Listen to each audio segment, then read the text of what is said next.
കർത്താവിൻ്റെ വലിയ നാമം മഹത്വപ്പെടട്ടെ. നിങ്ങൾക്ക് ഓരോരുത്തർക്കും ക്രിസ്തുയേശുവിൽ എൻ്റെ എളിയ സ്നേഹവന്ദനം. കർത്താവ് നമ്മെ ഏവരെയും സ്നേഹിക്കുന്നു. കർത്താവ് നമ്മെ കരുതുന്നു. ഇതുവരെയും കർത്താവിൻ്റെ കരുതൽ തിരിച്ചറിയാൻ കഴിയാത്തവർക്കും കർത്താവിൻ്റെ സ്നേഹവും കരുതലും തിരിച്ചറിയുവാൻ കർത്താവ് അവസരം തരും. സ്നേഹനിധിയായ ഒരു ദൈവം ജീവിക്കുന്നു. നമ്മെ വ്യക്തിപരമായി അറിയുകയും നമ്മുടെ കുറവുകൾ മാത്രം കണ്ട് നമ്മെ കുറ്റം വിധിക്കുകയും ചെയ്യുന്ന ഒരു ദൈവമല്ല. നമ്മെ സ്നേഹിക്കുകയും നമ്മെ കരുതുകയും നമ്മെ സഹായിക്കാൻ വെമ്പൽ പൂണ്ടു നിൽക്കുകയും ചെയ്യുന്ന ജീവുള്ള ദൈവം യേശുക്രിസ്തു ഇന്നും ജീവിക്കുന്നു. നാം ചിന്തിച്ചു വന്ന വിഷയം എന്താണ്? നീ പ്രയാസമുള്ള കാര്യമാകുന്നു ചോദിച്ചത്. അതേ, പ്രയാസമുള്ള അനേകം കാര്യങ്ങൾ നമ്മുടെ ഓരോരുത്തരെയും മുന്നിലുണ്ട്, ഇല്ലേ?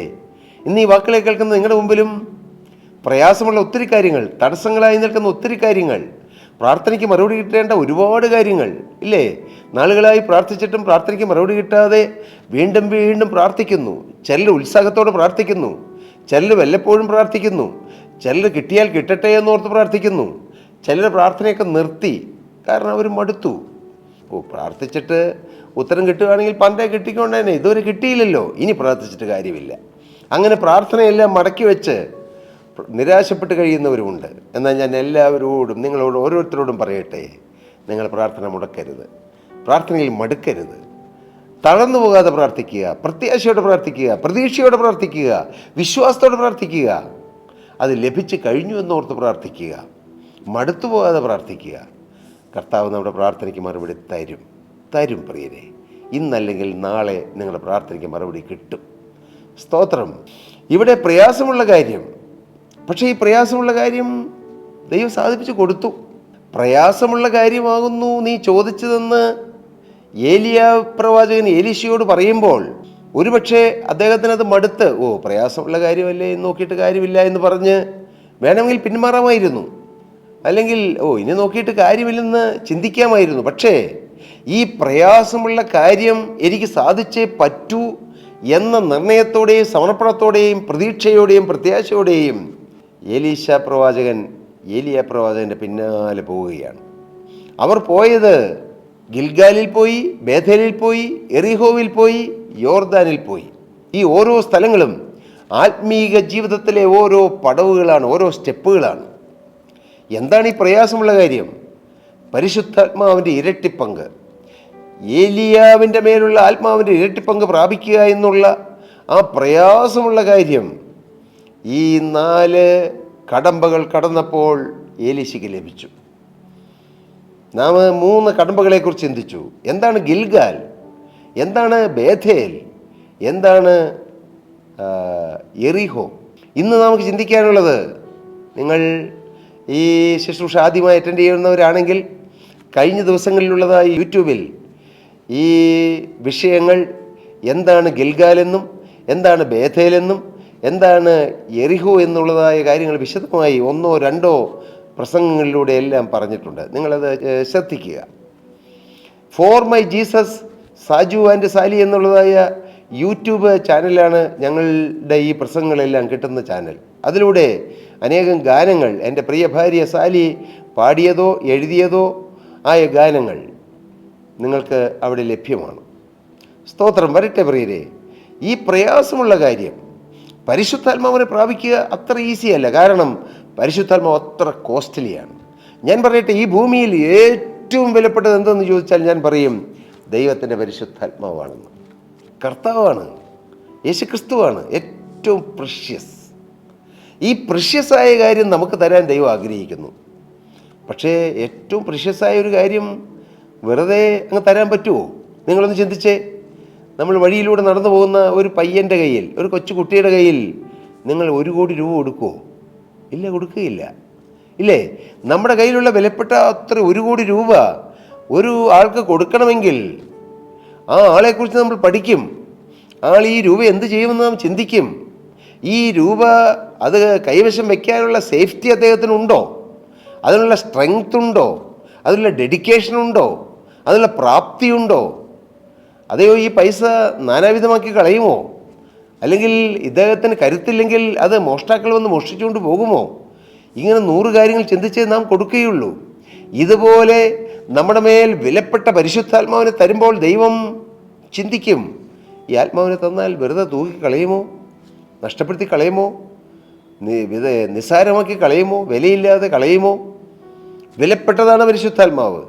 അതുകൊണ്ട് നമ്മുടെ ജീവിതത്തിൽ ഈ ഓരോ സ്റ്റെപ്പുകൾ, ഗിൽഗാൽ, പാപങ്ങളെല്ലാം ഒഴുകിപ്പോകുന്ന rolled away all my sins rolled away, എല്ലാ കഴിഞ്ഞകാല പാപങ്ങളും ക്ഷമിക്കപ്പെട്ട ഒരു അനുഭവം.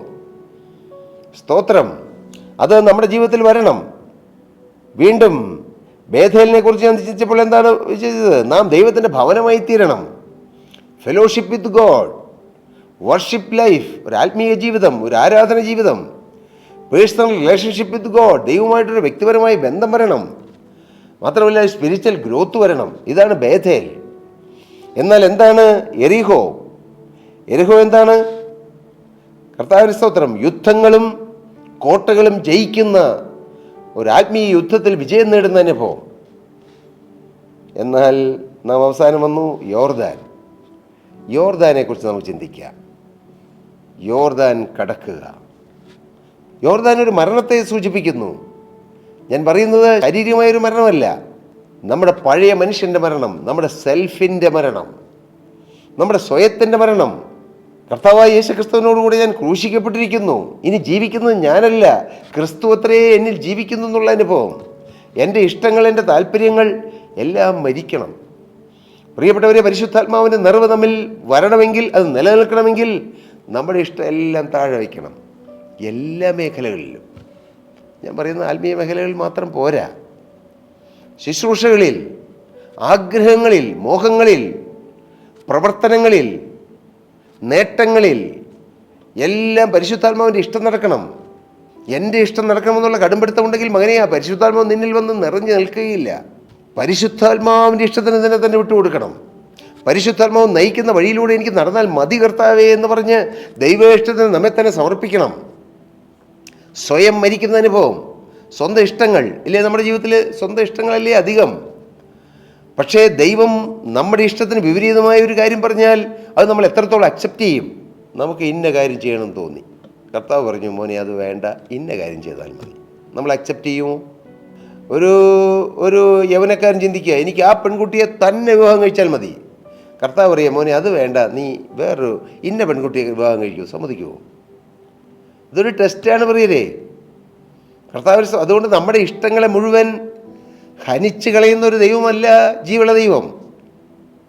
നമ്മുടെ ഇഷ്ടങ്ങൾ, നമ്മുടെ ആഗ്രഹങ്ങൾ ദൈവത്തോട് പ്രാർത്ഥനയോടെ അപേക്ഷിക്കാം, പ്രാർത്ഥനയോട് പറയാം, അപ്പോൾ എനിക്കിന്നതാണ് ആഗ്രഹം.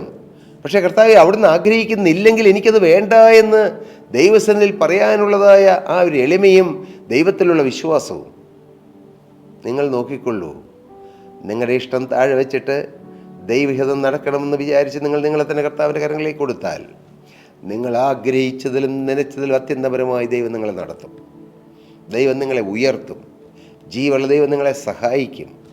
അത് സത്യമാണ്. ഞാൻ എൻ്റെ ജീവിതത്തിൽ ഒരുപാട് അനുഭവങ്ങൾ, മുഴുവൻ ദൈവഹിതം ദൈവത്തിൻ്റെ ഇഷ്ടത്തിനനുസരിച്ച് ഞാൻ ജീവിച്ചു എന്നോ അങ്ങനെ മുന്നോട്ട് പോയി എന്ന് പറയാൻ അവകാശപ്പെടാൻ എനിക്കില്ല. പക്ഷേ എപ്പോഴെല്ലാം ദൈവഹിതത്തിന് വേണ്ടി ഞാൻ എന്നെ തന്നെ താഴ്ത്തിയിട്ടുണ്ടോ, ദൈവഹിതത്തിന് വേണ്ടി എന്നെ തന്നെ സമർപ്പിച്ചിട്ടുണ്ടോ, അപ്പോഴെല്ലാം കർത്താവിൻ്റെ കരം വന്ന് എന്നെ താങ്ങിയതും നടത്തിയതും തലോടിയതും ഉയർത്തിയതും വളർത്തിയതും എല്ലാം എനിക്കറിയാം. ഒറ്റപ്പെട്ടു പോയി എന്ന് ചിന്തിച്ച ചില സന്ദർഭങ്ങളിലെല്ലാം എൻ്റെ യേശു ഓടി വന്ന് ഞാൻ കൂടെയുണ്ട് മോനെ എന്ന് പറഞ്ഞ് എന്നെ ബലപ്പെടുത്തിയത്, ശക്തീകരിച്ചത്, കൃപയിൽ പൊതിഞ്ഞതെല്ലാം എനിക്കറിയാം. ഈ ഭൂമിയിൽ ആര് വേണമെങ്കിലും എപ്പോഴും വേണമെങ്കിലും മാറ്റപ്പെടാം. മരണത്തിലൂടെ മാറ്റപ്പെടാം എന്നുള്ള ഉദ്ദേശത്തിലല്ല. സ്നേഹബന്ധങ്ങൾ മാറിപ്പോകാം. എത്ര സ്നേഹമുള്ളവർ, ഭയങ്കര അടുപ്പമുള്ളവർ, ഭയങ്കര വാത്സല്യമുള്ളവർ, ഒന്നായി കഴിഞ്ഞവർ പെട്ടെന്ന് മാറിപ്പോകാം. സ്നേഹിതർ മാറിടും, സോദരർ കൈവിടും, മാതാപിതാക്കളും മറന്നുപോകും.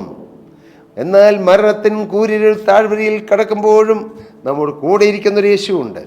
ആര് വേണമെങ്കിലും തെറ്റിദ്ധരിക്കാം അല്ലേ? നമ്മൾ എത്ര സത്യമായി ചിന്തിച്ചാലും ഒരാൾ തെറ്റിദ്ധരിച്ചാൽ അത് തെറ്റിദ്ധാരണയാകും. ഇനി ആരെങ്കിലും നമ്മളെക്കുറിച്ച് തെറ്റിദ്ധാരണ പരത്തിയാലോ അതും കുറേയൊക്കെ ബാധിക്കും. പക്ഷേ യേശു തെറ്റിദ്ധരിക്കുകയില്ലല്ലോ. യേശു നമ്മളെ തരം താഴ്ത്തുകയില്ലല്ലോ. അതിൽ നാം ആശ്രയിക്കുക, അതിൽ നാം ഉറയ്ക്കുക. എൻ്റെ പ്രിയപ്പെട്ടവരെ, ഞാൻ നിങ്ങളോട് പറയുന്നത് എന്താണ്? ഈ വിലപ്പെട്ട കാര്യം, ഈ പരിശുദ്ധാത്മാവിനെ പ്രാപിക്കാൻ നമ്മുടെ ഇഷ്ടങ്ങളെല്ലാം താഴെ വയ്ക്കണം. അത് മതി. 2020 ജീവനുള്ള ദൈവം എന്നോട് പറഞ്ഞു എന്നൊക്കെ പറയുമ്പോൾ നിങ്ങൾക്ക് ചിലപ്പോൾ അത്ഭുതം തോന്നുമായിരിക്കും. പക്ഷെ പറഞ്ഞതല്ലേ, മോനെ നീ എൻ്റെ പിന്നാലെ വരണം. 19-ാമത്തെ വയസ്സിൽ ഞാൻ ജീവിതം കർത്താവിന് കൊടുത്തതാണ്, അറിയാവുന്ന പോലെ സമർപ്പിച്ചതാണ്, അറിയാവുന്ന പോലെയൊക്കെ ദൈവവേല ചെയ്യുന്നുണ്ടായിരുന്നു. എന്നാൽ 20-ാമത്തെ വയസ്സിൽ കർത്താവിനോട് പറഞ്ഞു, മോനെ നീ എൻ്റെ കൂടെ വാ. ഞാൻ പറഞ്ഞു, കർത്താവേ, ഞാൻ വലിയൊരു കൂട്ടായ്മയിലായിരുന്നു, അവിടുന്ന് ഇപ്പോൾ മാറി, നീ എൻ്റെ പിന്നാലെ വാ. സഹോദരങ്ങളും ഞാനും ഏതാനും ദൈവമക്കളും ചേർന്ന് നടത്തുന്ന ഒരു ഫെലോഷിപ്പിൽ വളരെ ആക്റ്റീവായി മുൻപന്തിയിൽ തന്നെ നിന്ന് ഞാൻ പ്രവർത്തിക്കുകയായിരുന്നു. അന്ന് വർഷിപ്പിലുണ്ട്, മതശുശ്രൂഷയിലുണ്ട്, എല്ലാ പ്രവർത്തനങ്ങളിലും ഉണ്ട്. അപ്പോഴാണ് കർത്താവ് എന്നെ വിളിക്കുന്നത്, മോനെ നീ വാ. എനിക്ക് മനസ്സിലായില്ല എന്തിനാണെന്ന്. പക്ഷെ ഞാൻ കർത്താവിനോട് പറഞ്ഞു, ഞാൻ വരാം, ഞാൻ വരാം. ആരെല്ലാം ഒറ്റപ്പെടുത്തിയാലും, ആരെല്ലാം സംശയിച്ചാലും, ആരെല്ലാം ചവിട്ടിത്തേച്ചാലും ഞാൻ വരാം. അങ്ങനെ യേശുവിൻ്റെ സ്വരം കേട്ടാണ് 2020 ഞാനും എൻ്റെ പ്രിയ ഭാര്യയും എൻ്റെ മാതാപിതാക്കളും എൻ്റെ കുഞ്ഞുങ്ങളും ഈ ആത്മാവിൻ്റെ ആഴത്തിലേക്ക് കാലെടുത്ത് വെച്ചത്. ആഴിയെന്നോർത്തില്ല, ആഴമരാഞ്ഞില്ല, അലകളെ ഞാൻ തെല്ലും ഭയപ്പെട്ടില്ല. ഇറങ്ങി ഞാൻ പ്രിയനെ സമുദ്രത്തിൻ നടുവിൽ, നിൻ വിളി കേട്ടു പിൻ വരുവാൻ. യാഹേ നീ എൻ ദൈവം, വാഴ്ത്തും ഞാൻ നിന്നെ, സ്തുത്യർഹമേ തവ നാമം. ഞാൻ പറയാം, 2020 ഇറങ്ങിത്തിരിച്ചത് നഷ്ടമായില്ല. എൻ്റെ കർത്താവ് എന്നെ നന്മകളാൽ നിറച്ചു. നദി പോലെ ഒഴുകുന്ന സമാധാനമാണ് എൻ്റെ ഹൃദയത്തിൽ കർത്താവ് തന്നിരിക്കുന്നത്. എൻ്റെ ഹൃദയത്തിൽ മാത്രമല്ല, എൻ്റെ കുടുംബത്തിലും. ഇന്ന് 4 തലമുറകൾ ഞങ്ങൾ ഒരുമിച്ച് താമസിക്കുന്നു. 87 വയസ്സുള്ള എൻ്റെ പിതാവും 85 വയസ്സുള്ള എൻ്റെ മാതാവും, ഞാനും എൻ്റെ പ്രിയ ഭാര്യ സാലിയും, ഞങ്ങൾക്ക് ദാനമായി തന്ന 3 ആൺകുഞ്ഞുങ്ങളും, ഏതാണ്ട് 4 വർഷം മുമ്പ് വിവാഹം കഴിച്ച ഞങ്ങളുടെ മൂത്ത മോൻ ഞങ്ങൾക്ക് ദാനമായി മോളത്ത് കർത്താവ് തന്നു. ഡോക്ടർ മെറിമോൾ എന്ന് ഞങ്ങൾ വിളിക്കും. ഞങ്ങൾക്കിപ്പോൾ 3.5 വയസ്സുള്ള ഒരു കൊച്ചുമോനുണ്ട്, തിമോത്തി.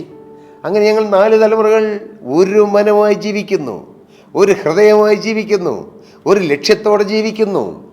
ഞങ്ങൾ തമ്മിൽ സ്നേഹമാണ്, ഐക്യമാണ്, പരസ്പരം യാതൊരു ഗ്യാപ്പുമില്ല. എൻ്റെ പ്രിയരെ, ഇത് എത്ര കുടുംബങ്ങളിലുണ്ട്? കർത്താവിന് സ്തോത്രം. ഇത്ര സ്നേഹമായും ഐക്യമായും ഒരുമിച്ച് നിന്ന് കർത്താവിൻ്റെ വേല ചെയ്യുന്നു. ഇതെല്ലാം ഭാഗ്യമല്ലേ? ലോകമെമ്പാടുമുള്ള അനേകം ശ്രേഷ്ഠരായ ദൈവമക്കളുമായി, ദൈവവേലക്കാരുമായി കർത്താവ് ബന്ധം തന്നു. യേശുവിൻ്റെ രക്തത്താൽ വീണ്ടെടുക്കപ്പെട്ട ലോകമെമ്പാടുമുള്ള ദൈവമക്കൾ ക്രിസ്തുയേശുവിൽ ഒന്നായെന്ന ഉന്നതമായ കാഴ്ചപ്പാട് തന്നു. യേശുക്രിസ്തുവിൻ്റെ മഹത്വമുള്ള വേല ചെയ്യുന്ന ദൈവമക്കൾ, ദൈവത്തിൻ്റെ വേലക്കാർ, സഭാഭേദമന്യേ എല്ലാവരും ക്രിസ്തുവിൻ്റെ വേലക്കാർ, അവർ ക്രിസ്തുയേശുവിൽ ഒന്നായെന്നുള്ള വലിയ കാഴ്ചപ്പാട് തന്നു. കാരണം ഇന്ന് ഇടുക്കമുള്ള കാഴ്ചപ്പാടാണ് ഒരുപാട് ആളുകൾക്ക്. ഞാൻ കുറ്റം പറയുകയില്ല, ദൈവത്തിൻ്റെ പിന്നാലെ പോകുന്നവർക്കും ഭയങ്കര ഇടുക്കമാണ്. എൻ്റെ കൂട്ടായ്മ, എൻ്റെ ഫെലോഷിപ്പ്, ഞങ്ങളുടെ ശുശ്രൂഷ, ഞങ്ങളുടെ ദൈവദാസൻ, എല്ലാം ഞങ്ങളുടേത്, സെൽഫാണ്. എന്നാൽ വിശാലത തന്നു. ഞങ്ങളുടെ നാട്ടിൽ മൂവാറ്റുപുഴയിൽ ഏതെങ്കിലും ചർച്ചിൽ ഒരു ശ്രേഷ്ഠനായ ദൈവദാസൻ വന്നാൽ ഞങ്ങളുടെ മീറ്റിങ്ങിൽ ഞാൻ വിളിച്ചു പറയും, അനൗൺസ് ചെയ്യും. ഒരുപക്ഷെ ഞാൻ പോകാൻ പറ്റിയാൽ പോകും. ഞാൻ സഭയിലുള്ളവരോട്, ചർച്ചിലുള്ളവരോട് പോകാൻ ഞാൻ പറയാറുമുണ്ട്. പ്രിയപ്പെട്ടവരെ, ഒരു ദൈവദാസൻ ഞങ്ങളുടെ നാട്ടിലേക്ക് വരുമ്പോൾ ഞങ്ങളുടെ നാട് അനുഗ്രഹിക്കപ്പെടുകയാണ്. ഒരുപക്ഷെ വേറെ ചർച്ചിലായിരിക്കും വരുന്നത്. ഒരകൽച്ചയില്ല, വിദ്വേഷമില്ല. പ്രിയ സഹോദരങ്ങളെ, ക്രിസ്തുയേശുവിൽ എല്ലാവരും ഒന്ന് എന്ന ചിന്ത. ഞാൻ പറയട്ടെ, നമ്മുടെ സെൽഫ് മരിക്കണം. നമ്മുടെ ഇഷ്ടങ്ങൾ താഴെ വെച്ച് ദൈവഹിതത്തിന് വേണ്ടി വിട്ടുകൊടുക്കണം. ഒരുപക്ഷെ എല്ലാവരും കൂടെ നിൽക്കുകയില്ല, ഒരുപക്ഷെ കുറ്റം പറയും, കുറ്റങ്ങൾ പ്രചരിപ്പിക്കും. സാരമില്ല, ശരിയായി ധരിക്കുന്ന ഒരുവൻ കൂടെ ഉണ്ടെങ്കിൽ പോരെ. ഞാൻ ആ പ്രത്യാശയോടെ ധൈര്യത്തോടെ മുന്നോട്ട് പോകുന്നു. ഞാൻ നിങ്ങളോട് പറയട്ടെ, നിങ്ങൾ ഈ സെൽഫ് മരിക്കുവാൻ, നിങ്ങളുടെ ഇഷ്ടങ്ങൾ മരിക്കുവാൻ നിങ്ങളെ തന്നെ സമർപ്പിക്കൂ. എങ്കിൽ പരിശുദ്ധാത്മാവെന്ന് നിങ്ങളിൽ നിറയും. അതിന് കർത്താവ് ഇടയാക്കട്ടെ. ഈ മെസ്സേജ് തുടർന്നും ഒരു പ്രാവശ്യം കൂടി ഒരു മെസ്സേജ് ഉണ്ടാകും യോർദാൻ എന്ന വിഷയത്തെക്കുറിച്ച്. കർത്താവിന് സ്തോത്രം. നിങ്ങൾ തുടർന്നും ഈ ശുശ്രൂഷയിൽ പങ്കെടുക്കുക. കർത്താവ് നിറപടിയായി നിങ്ങളെ അനുഗ്രഹിക്കട്ടെ. ദൈവനാമം മഹത്വപ്പെടട്ടെ. സ്തോത്രം. പ്രിയ സഹോദരങ്ങളെ, നിങ്ങൾക്ക് പ്രാർത്ഥനാ വിഷയങ്ങളുണ്ടോ, ഞങ്ങളെ ഈ ഫോൺ നമ്പറിൽ കോൺടാക്റ്റ് ചെയ്താൽ ഞങ്ങൾ നിങ്ങൾക്ക് വേണ്ടി പ്രാർത്ഥിക്കാം. കർത്താവ് നിങ്ങളെ അനുഗ്രഹിക്കുമാറാകട്ടെ. സ്തോത്രം.